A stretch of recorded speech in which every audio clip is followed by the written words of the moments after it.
Alright, I'm back up and printing. So what this is it's an upgrade from the stock version, which is a motor pushing this filament through a floppy tube, trying to push a wet noodle. So that motor would be back here with the gears and everything, push that filament through a tube and into the hot end. This is a little bit different hot end. The fans are just right there on the outside, minimal shrouding. And the drive motor for the filament is right there. I switched over my metal arm.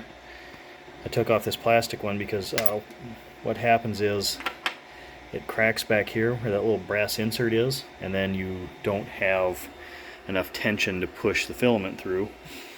This piece didn't fit, so this piece on here is plastic, but that metal arm upgrade. It's supposed to be better, supposed to be more accurate because you don't have the flexible tube changing the flow rate of the plastic into the hot end. So it just takes a filament right off of the roller, boom, right in there. This is where it was before, like I said. And then one word of caution is if you're going to do this yourself, this doesn't really show it, and my board was a little different, but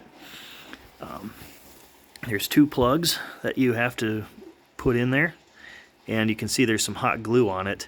I actually pulled the mount for this plug right off of the board, which isn't that hard to fix. You just push it back on. As long as you don't ruin the pins, you're fine. But you might want to take an X-Acto knife or some nippers and try and get that hot glue off of there when you pull them out. But otherwise, it was pretty easy to do. That sound is the cooling fan for this board down here. It's going bad. I'm probably just going to unplug it.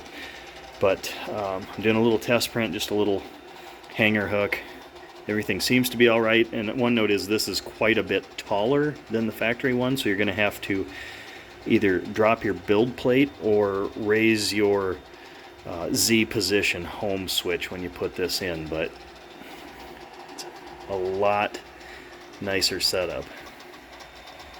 So everything looks good, should be good to go. Oh, I did notice that I cracked this when I was taking everything apart, and this is just really thin plastic, so even just tightening this to snug, cracked it there, and then just belt tension has cracked the end here.